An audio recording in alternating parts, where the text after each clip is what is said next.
Oh, greetings, shalom. Welcome to Outside the Class. It's December 27th, 2022. We're continuing on our Matthew series. This is episode 22, Severed Heads and Hungry Crowds. Part 1 with Tim Mackie. With this way of doing things, of course, you can watch the video before we begin chatting. We hope to keep these to around 15 minutes or so. Easy to catch and easier to catch up on. And we have the Dusty Feet live every Thursday night, 7 p.m. Eastern Time. Don't forget, in the description below are links to all of the audio, video, and source documents that we use here on the Dusty Feet. We want to make sure that any material we use here is properly credited to those folks who work so hard to bring it to us. Without their efforts, learning we do here does not happen. So don't forget to subscribe. Click that bell icon if you want a reminder. And as always on the Dusty Feet, this is a place we can safely explore the endless ways of God, interconnection of His creation, where belief understandings may be challenged, divine misunderstandings may exist, and traditional teachings might falter as we pursue connection, context, and community with God and each other here in an environment of grace and love. So here we go with some more Outside the Class on the Dusty Feet.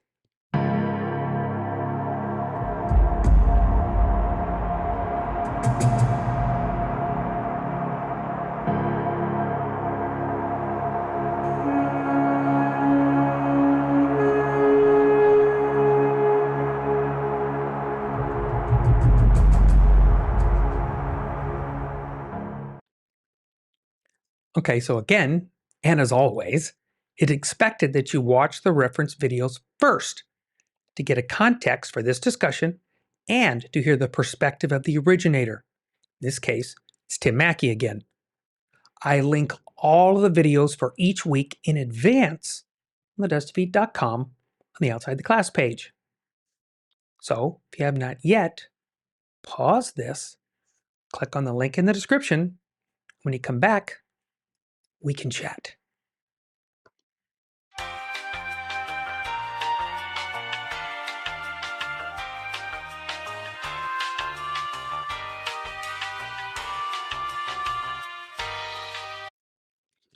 And we're back. So, again, remind us, when we hear these parables, these stories, I smile when I think that there are more than a few different thoughts on these, right? And I'm not here to debate anyone in particular or at all. Uh, Again, as we have already talked about, that even Jesus said that the meaning of these parables, they'd be hidden from them. So when we are, again, thinking of throwing them under the bus for not recognizing or engaging Jesus, we just might need to cut them some more slack and think about the whole them us thing, right? And if this is the kingdom of God message, we believe it is, again, how can we expect them to grasp the kingdom of God and still be confused? So what did you think of the Matthew overview?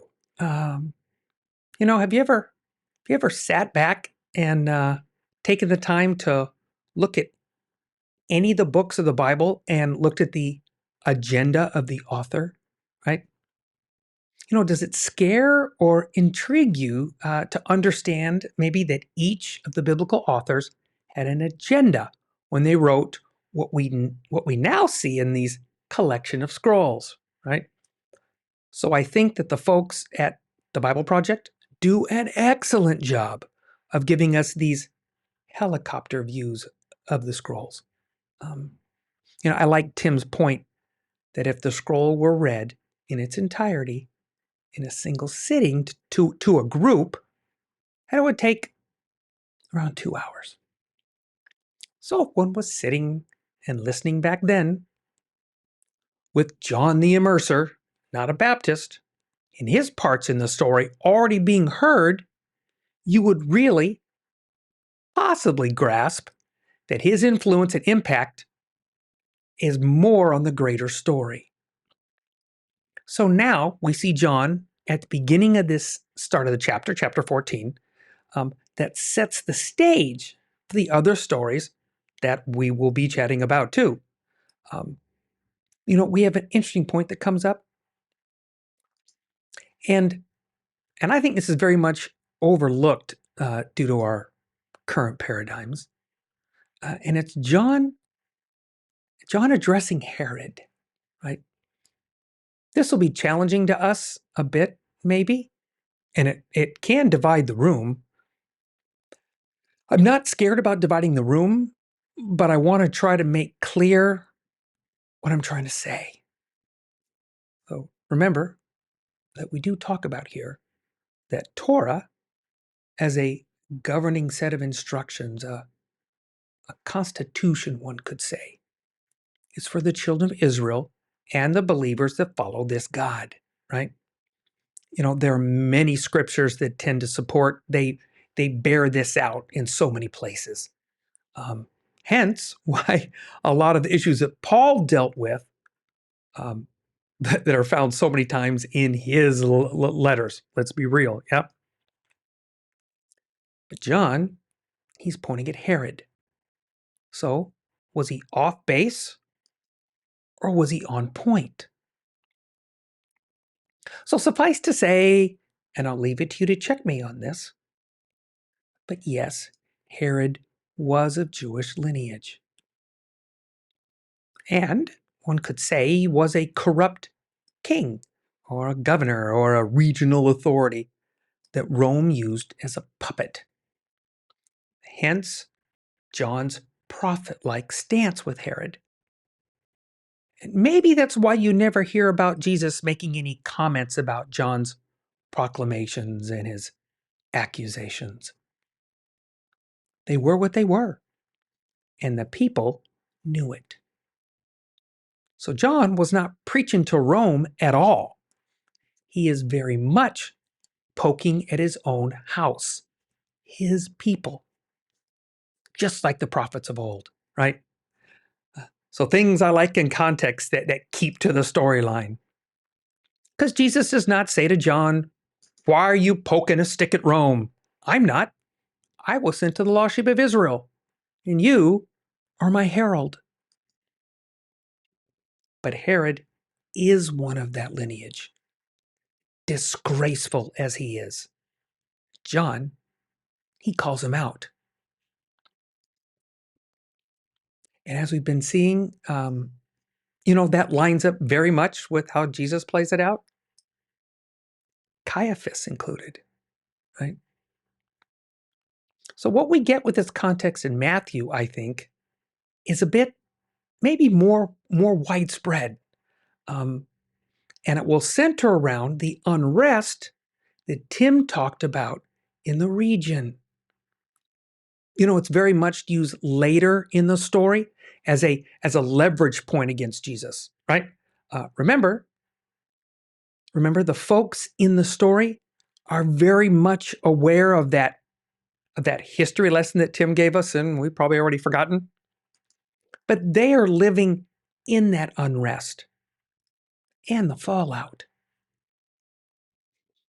It's the words of John that are twisted, and the fallout from the accusations, founded as they were, that the Jewish leadership of the day used to tie Jesus to and to show that this kind of rabble-rousing was causing more unrest and could destabilize the region.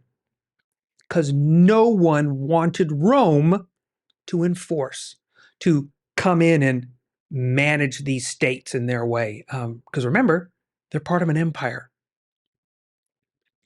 So this, I think, is very much a pivotal point in this story. And as it's being read, eventually, right, somebody could say, "Hey, I remember that, and I can see how we got here." So as well, we're reminded that these collection of scrolls, these scriptures that point to Jesus, We were reminded, though, that they're not a children's story. They're not a picture book, and at times, not family friendly. These are real and can be uncomfortable stories. And they can make us angry because this story has so much wrong with it. It's the herald of the Messiah that ends up dead, right? But maybe this is one of those points in the narrative that just might begin to cause some of these people to start to question this Messiah. Remember, who are they expecting? They are expecting, and not unjustifiably so, a Messiah that will be rescuing them from Rome. There are prophecies to such. And even John himself alluded to the same thing. We talked about this. But now we get to the point in the story, as we're listening, that we see John die. You know, if it were a book that you're reading for the first time, maybe even hearing for the first time, you might even say, "Hey, what's up with that?" Mm-hmm. You know, we're so far away from these events. We are so detached from the realities of the day. We're so unaware of the history of the land and the surrounding region that we can dismiss things that are impactful, might argue important. We are so used to knowing the story, being so familiar with it, and looking back, and yet we can still be missing so much. So think about this. We see ourselves reflected in these stories, but sometimes we don't want to admit it. How ugly is the thought that we have something in common with Herod, that we could possibly see something of him in us. Ouch. That would hurt. Making a stupid choice for a stupid reason and to save face, stick to that choice. We are so prideful, so selfish, so self-centered that we would rather stick to our guns than admit it and then change, fix it, make it right again. As I'm holding my mirror, I am very much aware I am capable of this. You know, I know it's happened for me on a smaller scale, and I hope never play that out again. Yet the core principle, it's still the same. Only the scale changes, that degree of badness. I'm not as bad as fill in the blank, but that's just needed to soothe one's conscience. Okay, so next week, we'll continue this. We'll catch up with part 2. This will be fun. Our point to ponder. Yep, we're sticking with it because it's still important. Make no judgments where you have no compassion. Thanks, Anne McCaffrey. And thanks for being with us today on Outside the Class with the Dusty Feet.